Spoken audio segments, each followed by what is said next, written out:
Gideon Hayes stood at the floor-to-ceiling windows of his expansive corner office, gazing out at the bustling city below.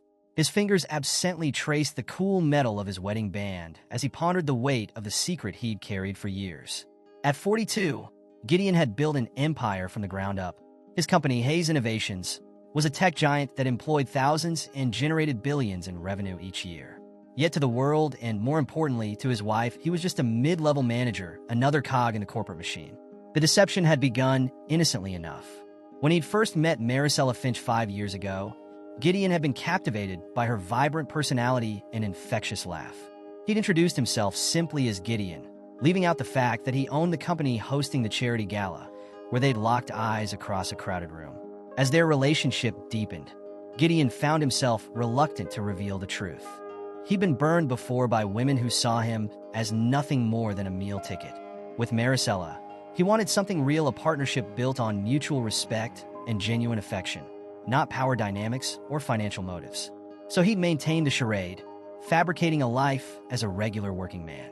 He rented a modest apartment, drove an unremarkable sedan, and spun tales of demanding bosses and office politics. All the while, he quietly funneled most of his vast wealth into charitable foundations and reinvested in his company's growth. Gideon's reverie was interrupted by a gentle knock at the door. "Come in," he called, turning from the window. His assistant, Lydia, entered with a stack of papers. "The quarterly reports you asked for, Mr. Hayes," she said, placing them on his desk. "Thank you, Lydia," Gideon replied with a warm smile. "And please, how many times do I have to tell you to call me Gideon?" Lydia returned the smile. "At least once more, Mr. Hayes. Will you be heading out soon?" "It's nearly 7. Gideon glanced at his watch, surprised by how late it had gotten. "You're right, I should get going. Maricela will be wondering where I am." He gathered his things, slipping back into the persona of the harried middle manager. "Another late night at the office. You know how it is?" "Of course, sir," Lydia nodded, playing along with the fiction they both knew wasn't true. "Have a good evening." As Gideon made his way to the parking garage, he couldn't shake a nagging feeling of unease. Lately, things with Maricela had fell off. Her usual warmth had cooled, replaced by a subtle distance he couldn't quite pin down.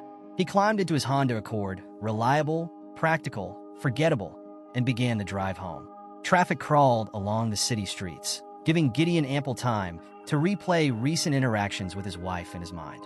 There was the dinner party last week, where Maricela had barely acknowledged him, instead fawning over some CO she'd just met, and the way she dismissed his ideas for her fledgling interior design business, rolling her eyes as if he couldn't possibly understand such matters. Gideon pulled into the driveway of their modest suburban home, steeling himself for whatever mood awaited him inside. He found Maricela in the kitchen, aggressively chopping vegetables. "Hey, honey," he said cautiously. "Sorry I'm late. The boss had me working on those projections and—" "Save it," Maricela snapped, not looking up from her task. "I'm sure it was very important." Gideon frowned, taken aback by her tone. "Is everything okay? You seem upset." Maricela slammed the knife down, finally meeting his gaze. Her eyes, once warm pools of affection, now glittered with barely contained contempt. "Oh, I'm just peachy," she said, voice dripping with sarcasm. "Why wouldn't I be? It's not like I just lost out on the biggest contract of my career, or anything. What happened?" Gideon asked, genuinely concerned.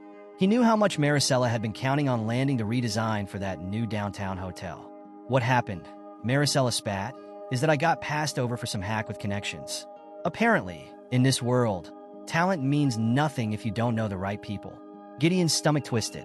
He could have easily secured that contract for her with a single phone call, but doing so would have shattered the carefully constructed illusion of their life together. "I'm sorry," he said softly. "I know how hard you worked on that proposal." Maricela let out a bitter laugh. "Sorry doesn't pay the bills, does it? God, I can't believe I'm stuck here in this mediocrity while people like Alistair Blackwood are out there living the life I deserve." "Alistair Blackwood?" Gideon asked, recognition flaring. Blackwood was one of his company's top executives and a notorious womanizer.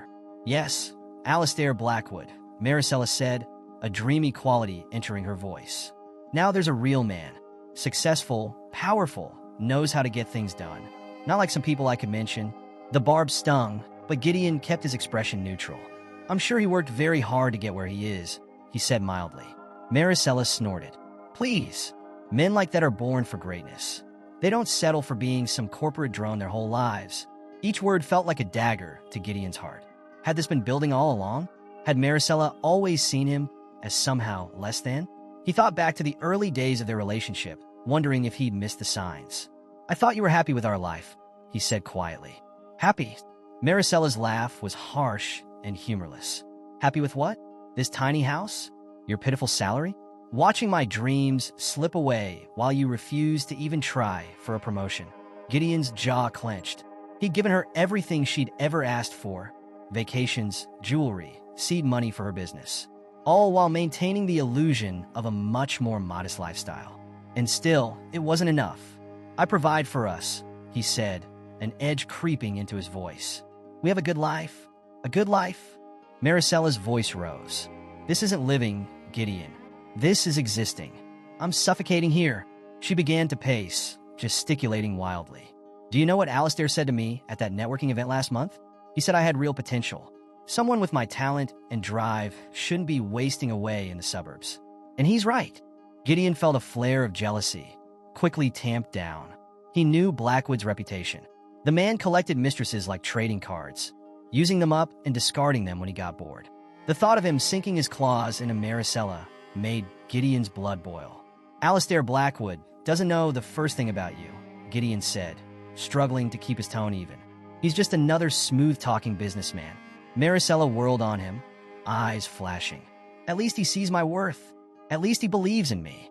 What have you ever done to help my career, huh? When was the last time you introduced me to anyone who could actually make a difference?" The irony of her words wasn't lost on Gideon. He could have opened every door for her, paved her path with gold. But he'd wanted her to succeed on her own merits, to know that her accomplishments were hers alone. "I've supported you in every way I can," he said, a note of pleading entering his voice. "I've always believed in you, Maricela." "Supported me?" she scoffed. "By what? Patting me on the head and telling me to keep trying. That's not support, Gideon. That's placating me like I'm some child with an adorable little hobby." Her words cut deep, but Gideon refused to let it show. He'd faced down corporate raiders and hostile takeovers without flinching. He wouldn't let his wife see how much she was hurting him. "I'm sorry you feel that way," he said calmly. "What would you have me do? Quit my job? Drain our savings so you can chase after every opportunity that comes along?" Maricela's eyes narrowed. "There you go again, acting like I'm some flighty dreamer who doesn't know what she's doing. I'm good at what I do, Gideon. I could be great if I just had the chance to prove myself. And you think Alistair Blackwood is going to give you that chance?" Gideon couldn't keep the edge from his voice. "Men like that don't do anything unless there's something in it for them." "Oh, so now you're an expert on successful men?" Maricela sneered. "That's rich, coming from someone who's been stuck in the same dead-end job for years. Face it, Gideon, you're holding me back. You're holding us both back with your complacency." The accusation hung in the air between them, sharp and cutting. Gideon felt something shift inside him, a hardening of resolve he hadn't known he possessed. "I see," he said, his voice deceptively soft. "And I suppose you think you'd be better off without me dragging you down?" Maricela's silence was answer enough. Gideon nodded slowly, decision crystallizing in his mind. "All right then," he said. "If that's how you truly feel, maybe it's best if I go." For the first time that evening, uncertainty flickered across Maricela's face. "What are you talking about?" "You're clearly unhappy," Gideon said, his tone maddeningly calm. "You think I'm holding you back from the life you deserve. So I'll remove myself from the equation." He turned and walked to the hall closet, retrieving a small duffel bag he kept packed for business trips. Maricela followed, her anger giving way to confusion. "Gideon, don't be ridiculous," she said. "Where are you going to go?" "I'm sure I'll figure something out," he replied, not meeting her gaze as he gathered a few essentials. "Maybe I'll crash with a co-worker for a while." Maricela's composure cracked. "You can't just leave," she said, a note of panic creeping into her voice. "We need to talk about this." Gideon paused at the front door, finally turning to face her. "I think you've said everything you needed to say," he said quietly. "You made it very clear how you see me, Maricela. As a fool, as less than a man, as someone holding you back from greatness." He took a deep breath, steeling himself for what came next. "So I'm going to do what any good husband would do. I'm going to get out of your way and let you chase that greatness you're so sure is waiting for you." "Gideon, wait," Maricela started, reaching for him, but Gideon was already stepping through the door. "Goodbye, Maricela," he said softly. I hope you find what you're looking for." And with that, he walked out into the cool night air, leaving his stunned wife staring after him. As Gideon drove through the darkened streets, his mind raced. He'd acted on impulse, letting years of pent-up frustration and hurt guide his actions. Now, faced with the reality of what he'd done, he felt a strange mix of emotions washing over him. There was anger, certainly. Anger at Maricela for her casual cruelty, for the way she'd dismissed everything they'd built together. But there was also a sense of relief, as if a weight he hadn't even known he was carrying had been lifted from his shoulders. For years, he'd shaped his entire life around maintaining this illusion for Maricela. He'd hidden his true self, his accomplishments, his very essence, all in the name of love. And for what? To be treated like a failure? To be compared unfavorably to men who weren't fit to shine his shoes? Gideon's hands tightened on the steering wheel as a new emotion bubbled to the surface. Determination. He was done playing the fool, done pretending to be less than he was. He pulled into the underground parking garage of his office building, nodding to the night security guard as he made his way to the executive elevator. In moments, he was back in his top-floor sanctuary, gazing out at the glittering cityscape. This was who he truly was. Gideon Hayes, CEO and founder of Hayes Innovations. A man of power, of vision, of unwavering resolve. It was time the world and Maricela saw him for who he really was. But not yet. No, first he would watch. He would see just how his darling wife handled life without his silent support propping her up. He would let her experience the harsh realities of the world she so desperately wanted to be a part of.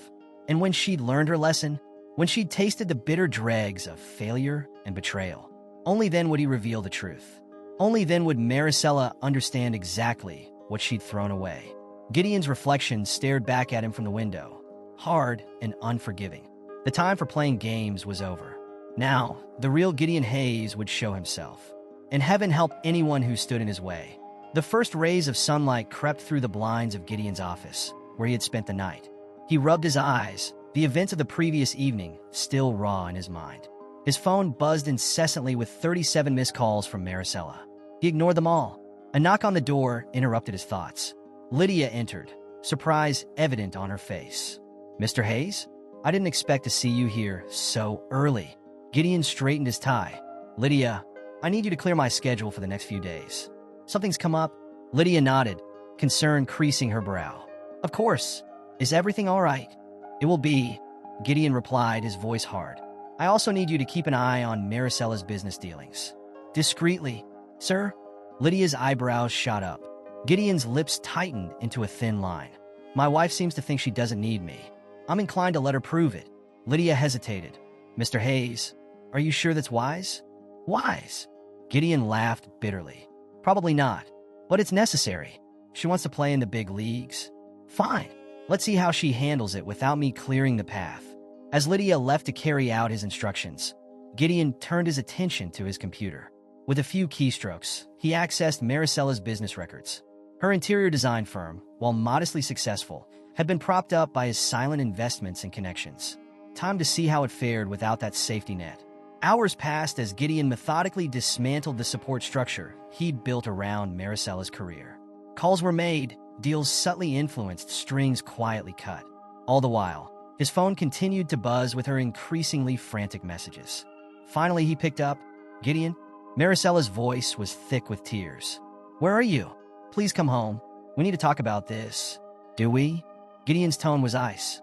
"I thought you made yourself perfectly clear last night." "I didn't mean," she started, but Gideon cut her off. "Yes, you did. You meant every word." "Well, congratulations, Maricela. You're free of the dead weight now. Enjoy your shot at greatness." He ended the call, ignoring the pang in his chest at her choked sob. Gideon Hayes didn't get where he was by being soft. He'd given Maricela his heart, and she'd thrown it back in his face. Now she'd learned the consequences. Days turned into weeks. Gideon threw himself into work, expanding the company's reach and influence. All the while, he kept a watchful eye on Maricela's floundering attempts to keep her business afloat. One afternoon, Lydia entered his office, a concerned look on her face. "Sir, there's something you should know," she said, handing him a tablet. "It's about Mrs. Hayes." Gideon scanned the screen, his jaw clenching. It was a gossip column, featuring a photo of Maricela on the arm of none other than Alistair Blackwood. "Well, Gideon said, his voice dangerously calm. It seems my wife has found herself a new patron. Lydia shifted uncomfortably. There's more, sir. Mr. Blackwood has been asking questions about you. Discreet inquiries about your position in the company. Gideon's eyes narrowed. Has he now? Interesting. Thank you, Lydia. That will be all. Alone again, Gideon pondered this new development. Blackwood was ambitious, always looking for an angle. And Maricela, well, she'd made her priorities clear. His phone rang. Maricela again. This time he answered. What is it? He asked coldly. Gideon, please. Maricela's voice was desperate. I need your help. The Rothwell account they're threatening to pull out. If I lose this deal, I'll be ruined. Gideon's laugh was without humor. Funny how quickly greatness turns to ruin, isn't it? What happened to all those powerful connections you were so proud of? I was wrong, okay? Maricela cried. I said terrible things. But please, Gideon, I can't do this without you. For a moment, Gideon was tempted. But then he remembered her sneering face, her casual cruelty. His resolve hardened. Yes, you can, he said flatly. You wanted this, Maricela. The big leagues, remember? Well, here they are. Sink or swim. He hung up, ignoring the twinge of guilt. She'd made her bed. Now she could lie in it. Weeks passed. Gideon watched from afar as Maricela's world crumbled. Her business teetered on the brink of bankruptcy. The society pages, once full of glowing praise for the up-and-coming designer, now whispered about her fall from grace. And through it all, there was Alistair Blackwood, circling like a shark, scenting blood in the water. One evening, as Gideon was preparing to leave the office, his private line rang. It was a number he didn't recognize. Hello? He answered cautiously. Mr. Hayes, a smooth voice purred. Alistair Blackwood here. I hope I'm not interrupting anything important. Gideon's grip tightened on the phone. Not at all, Mr. Blackwood. What can I do for you? Oh, I think it's more a question of what I can do for you, Blackwood replied. I've recently become acquainted with your charming wife. She speaks very highly of you. Does she now? Gideon's voice was neutral. How interesting. Blackwood chuckled. Indeed. She seems to be under the impression that you're some sort of hidden asset within Hayes Innovations. I must say, I'm intrigued. Gideon's mind raced.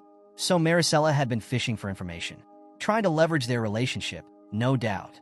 Mr. Blackwood, Gideon said carefully. I'm not sure what my wife has told you, but I can assure you, I'm just a mid-level manager. Nothing more. Come now, Mr. Hayes. Blackwood's tone was silky. We both know that's not true. I've done my homework. The way capital moves within your division, the whispers of your influence. You're far more than you appear, aren't you? Gideon remained silent, weighing his options.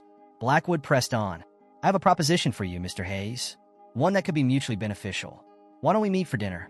Say, tomorrow night at Le Bernardin? We can discuss your future with the company.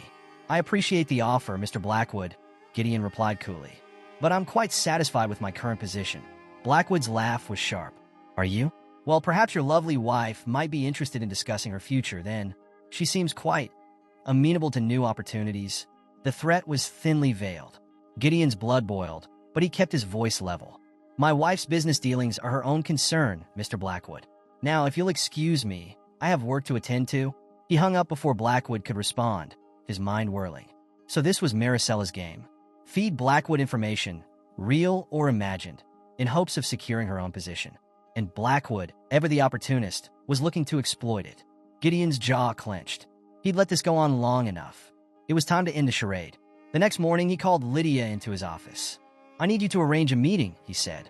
Alistair Blackwood, Maricela, and myself, here in my office. This afternoon. Lydia's eyes widened. Are you sure about this, Mr. Hayes? Gideon nodded grimly. It's time to show my hand. Make it happen. Hours later, Gideon stood at the window of his office, watching as a sleek black car pulled up to the building. Maricela emerged, looking haggard and nervous. Blackwood followed, his shark-like grin visible even from this distance. Gideon took a deep breath, steeling himself for what was to come. The intercom buzzed. Mr. Hayes, Lydia's voice came through. They're here. Send them in, Gideon replied, not turning from the window. The door opened. He heard Maricela's sharp intake of breath, could practically feel Blackwood's predatory gaze sweeping the opulent office. Gideon? Maricela's voice was small, confused. What's going on? Why are we here? Slowly, Gideon turned to face them. Gone was the mild-mannered facade he'd worn for so long. In its place stood the titan of industry, the man who'd built an empire from nothing. "Welcome," he said, his voice hard as steel. "I believe it's time we had a talk." Blackwood recovered first, his smile never wavering. "Mr. Hayes, this is unexpected. I must say, you've been holding out on us." Maricella's eyes darted between the two men, realization slowly dawning. "Gideon? I don't understand. This office. Are you the CEO and founder of Hayes Innovations?" Gideon finished for her. "Yes, Maricela. I am." The color drained from Maricella's face. "But all this time, why didn't you tell me?" Gideon's laugh was bitter. "Why?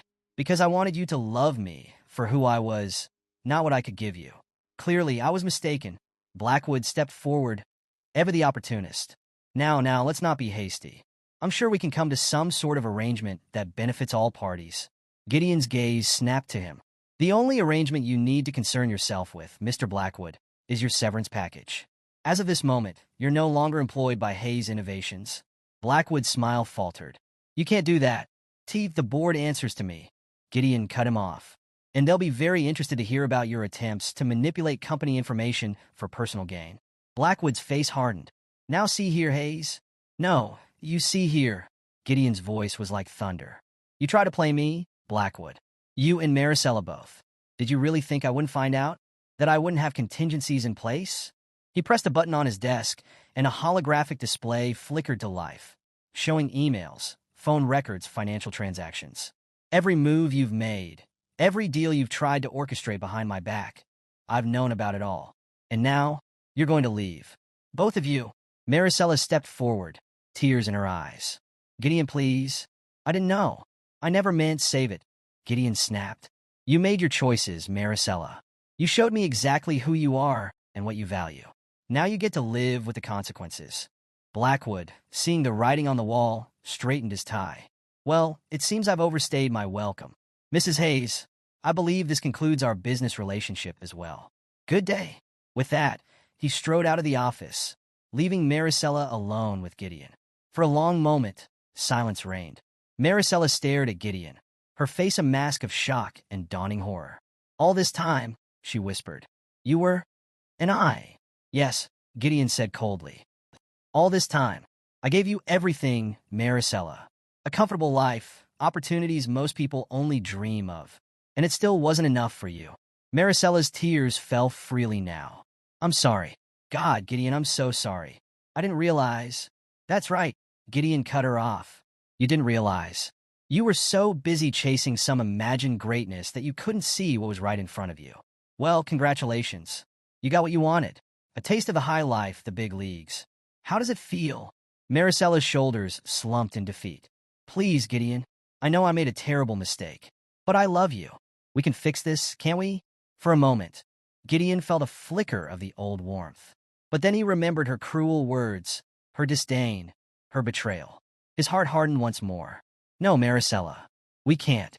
Some things, once broken, can't be repaired. You made your choice. Now you have to live with it." He turned back to the window, effectively dismissing her. "You'll be hearing from my lawyers regarding the divorce proceedings. Goodbye, Maricela."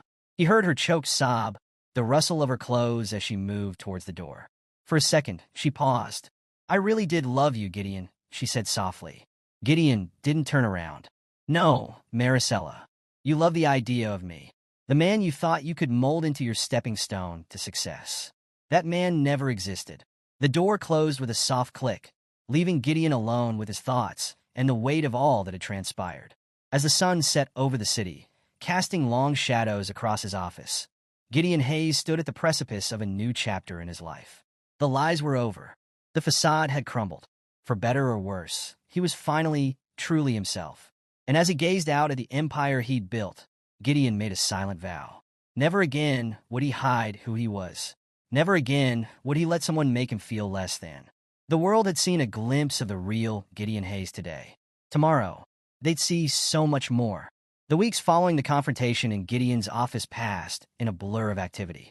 The business world buzzed with the revelation of Hayes Innovations' true CEO, and Gideon found himself thrust into the spotlight he'd avoided for so long.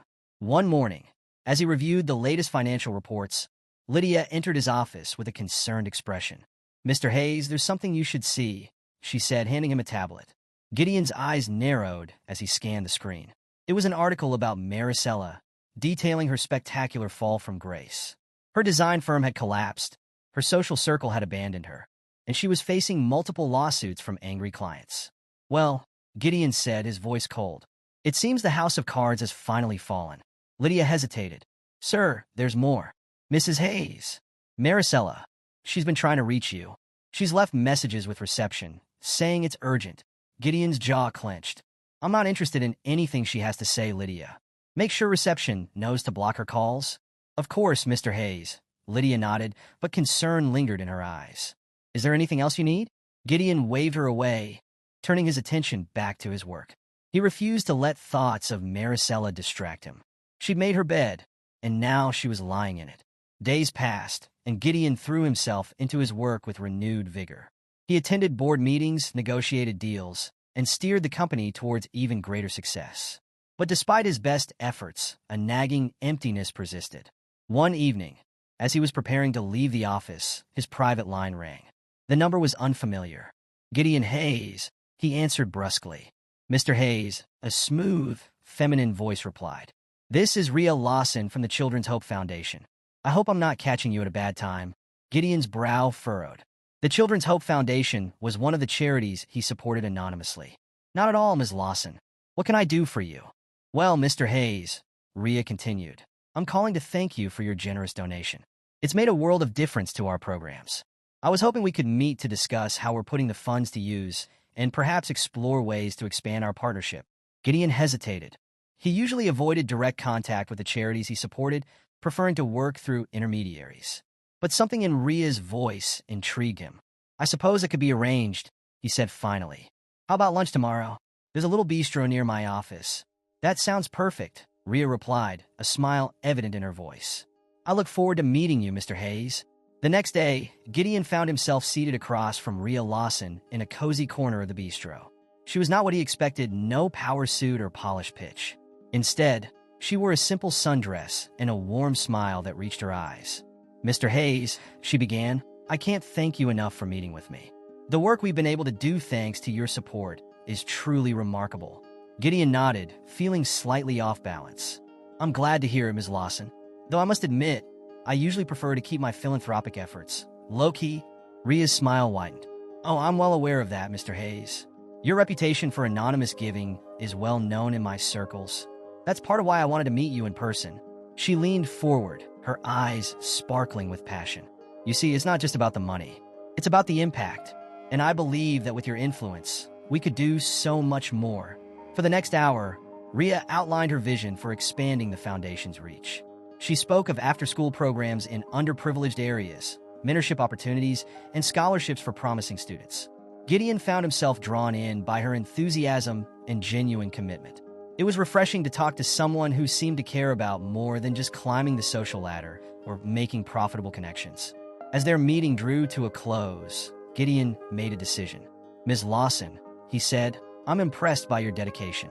I'd like to arrange a tour of some of your facilities if that's possible." Rhea's face lit up. "Of course. I'd be delighted to show you firsthand the difference we're making. And please call me Rhea." Gideon felt the corners of his mouth tugging upwards. "Rhea it is then, and you can call me Gideon." Over the next few weeks, Gideon found himself spending more and more time with Rhea. They toured community centers, visited schools, and discussed ways to expand the foundation's impact. Her passion was infectious, and Gideon felt something he hadn't experienced in a long time: genuine connection. One evening, as they walked through a park after a particularly successful fundraising event, Rhea turned to him with a curious expression. "Gideon," she said softly, "can I ask you something personal?" He tensed slightly, but nodded. "Go ahead. Why do you do all this?" She gestured vaguely. "The anonymous donations, the behind-the-scenes support. You could be using your wealth and influence to boost your public image, but instead, you hide it. Why?" Gideon was silent for a long moment, considering his words carefully. "I suppose," he said finally, "it's because I wanted to know that people appreciated me for who I am, not what I have." He laughed bitterly.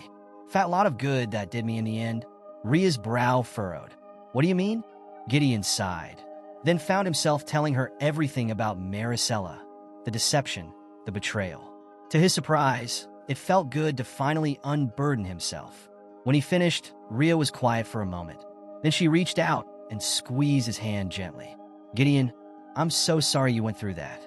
But you should know the man I've gotten to know these past weeks. He's pretty amazing, billions or no billions. Gideon felt a warmth spreading through his chest at her words. For the first time in months, he smiled a real, genuine smile. Their relationship deepened over the following weeks. Gideon found himself opening up more, letting down the walls he'd built around his heart. Rhea was unlike anyone he'd ever known, kind, genuine, and completely unimpressed by his wealth or status. One afternoon, as they were leaving a board meeting for the foundation, Gideon's phone buzzed. He glanced at it and froze. It was Maricela. Rhea noticed his reaction. Everything okay? Gideon hesitated, then showed her the phone. It's my ex-wife. She's been trying to reach me for weeks. Rhea's expression was sympathetic but firm. Maybe it's time you heard what she has to say. For closure, if nothing else. Gideon nodded slowly. You're right. I should face this. He answered the call. Maricela. Gideon. Her voice was frantic. Thank God you finally answered. I need your help. Everything's falling apart, and I don't know what to do. Gideon's jaw clenched. What do you want, Maricela? Can we meet? Please? I know I have no right to ask, but I'm desperate. Gideon glanced at Rhea, who nodded encouragingly. He sighed. Fine. My office. 1 hour. An hour later, Gideon sat behind his desk, Rhea by his side, as Maricela was shown in. She looked a far cry from the polished socialite she'd once been. Her clothes were wrinkled, her hair unkempt, and dark circles shadowed her eyes. Gideon, she began, then faltered as she noticed Rhea. Who's this? This is Rhea, Gideon said firmly. She's with me. Now, what do you want, Maricela? Maricela's eyes darted between them, a flicker of jealousy crossing her face before desperation took over. I need your help, Gideon. The lawsuits, the debts, I'm drowning. If you could just talk to some people, pull some strings. No, Gideon cut her off, his voice hard. I won't do that, Maricela. Your actions, your choices, they're yours to deal with. Maricela's face crumpled. Please, Gideon. I know I hurt you, but we had something once. Doesn't that mean anything? Gideon felt Rhea's hand on his arm, a silent source of support. He took a deep breath. It did mean something, Maricela, but you destroyed that. You showed me exactly who you are and what you value. I won't be your safety net anymore. Tears streamed down Maricela's face. What am I supposed to do? You'll do what everyone else does, Gideon replied, his tone softening slightly. You'll pick yourself up and start over. Build something real this time, not just a facade. Maricela looked at him pleadingly. And us? Is there any chance? Gideon shook his head. No, Maricela. That chapter of our lives is closed. I've moved on. I suggest you do the same. With a choked sob, Maricela turned and fled the office. Gideon let out a long breath, feeling as if a weight had been lifted from his shoulders. Rhea squeezed his hand. You okay? Gideon nodded, looking at her with newfound clarity. Yeah, I am. For the first time in a long time, I really am. In the months that followed, Gideon's life transformed. He stepped fully into his role as the public face of Hayes Innovations, no longer hiding behind a facade. The company flourished under his open leadership, and his philanthropic efforts expanded, making a real difference in countless lives. But the biggest change was in his personal life. His relationship with Rhea deepened, built on a foundation of mutual respect, shared values, and genuine affection. She challenged him, supported him, and most importantly, saw him for who he truly was. One evening, as they walked hand in hand through the park where they'd had their first real conversation, Gideon turned to Rhea. You know, he said softly, I used to think that keeping my wealth a secret was the only way to find someone who loved me for me. But I was wrong. It wasn't about the money at all. It was about finding someone who values the same things I do, who pushes me to be better. Rhea smiled up at him. And have you found that someone? Gideon's answer was a kiss, soft and full of promise. As they broke apart, he rested his forehead against hers. I think I have. If she'll have me. Rhea's laugh was like music. Oh, I think that could be arranged. As they continued their walk, Gideon reflected on the journey that had brought him to this moment.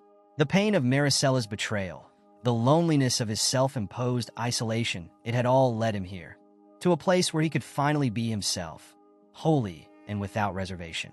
He thought of Maricela briefly, hoping she'd find her way. But that was no longer his concern. His future lay ahead, bright with possibility, with a woman who saw his true worth not in his bank account or his business acumen, but in the strength of his character and the depth of his heart. Gideon Hayes, the man who had hidden in plain sight for so long, was finally stepping into the light, and he found that it was warmer and brighter than he'd ever imagined.